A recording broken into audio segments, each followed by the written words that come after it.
ازيكم؟ افتكرت موقف كده للبنت اللي انا قلت لكم ان انا قفشتها في ثانويه عامه بتعمل شنبها وحواجبها ليها ولاصحابها واترفضت بسببي. واللي مش عارف الفيديو يدخل على القناه ويشترك، يا ريت يشترك. الفيديو ده كان فيه يعني موقف جدعانه كده. انا قلت لكم ان بنات بولاق دول ايه كده، حاجه كده حرشه وجدعانه على الاخر. كان باخد درس كده في مكان مجمع كده فيه ولاد وبنات، وكان تحت المجمع ده في عيل بلطجي. شافني كده وما تعرفيش اشمعنى انا من دون العيال، مع اني كنت بشنب عجبته. المهم المره على مره على مره على مره يعكسني، ما ردش عليه، راح جايب لي ورده. انا من الخوف منه عارفه انه بلطجي بيتخانق بالسكاكين ومش عارف ايه، قمت خدت الورده من ايده من خوف. يعني انا باخدها اللي هو انت عايز مني خدي الورده، طب ماشي هاتها. خدت الورده وقال لي ايه انت كده خلاص بقيتي البت بتاعتي.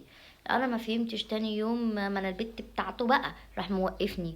قلت له انت عايز ايه؟ قال لي اتكلم معاكي، مش انت صاحبتي، انت خدتي الورده. قلت له يا عم انا ما خدتش ورده. وقف في الشارع قال لا انت خدتي الورده بقيتي البت بتاعتي. المهم خفت وما بقيتش اروح ايه المجمع ده تاني. المهم راح تاني يوم المدرسة بقى، والأنيا لقيته مستنيني على باب المدرسة مصمم ان انا البت بتاعته واقف اتكلم معاه. طبعا وش اتخطف وعيطت، ودخلت المدرسة لقيت البنت اللي انا قفشتها بتعمل حواجبها لشنبها وليها واصحابها واترفدت بسببي. بصيت لي كده قالت لي مالك يا بت؟ قلت لها مفيش يا بنتي. يا بنتي مالك يا بنتي؟ انت صفرا ما بحبكيش بس عايزه اعرف مالك يا بت. قلت لها ما فيش، حصل كذا كذا كذا كذا. ومن ساعه لما خدت الورده هو عمال يقول لي انت البيتش بتاعتي انت البيتش بتاعتي، وانا مش عارفه اعمل ايه. راحت قالت لي اسمه ايه الواد ده؟ قلت لها اعوذ بالله، يعني اسمه ماكس. تخيلوا بقى، ليه كنتوا تخيلوا ان هو اسمه ماكس؟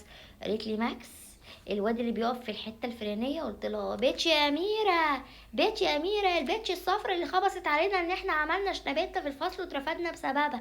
ردت قالت لي انهي واحده؟ قالت لها البيتش الصفرا ام شنب. قالت لها مالها؟ قالت لها الواد ماكسي بيضايقها.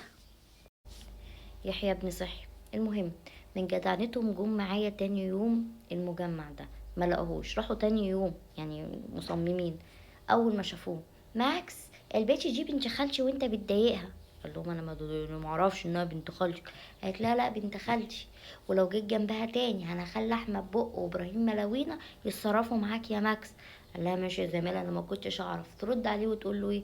ثم ام شنب دي تعجبك في ايه يعني؟ انا ما عرفتش انا هنا بتهان ولا بتدافع عني، بس انا مش مهم، انا بشنب يعني ما عنديش مشكله وبشنب وشكلي زي الزفت. راح قال لهم ايه؟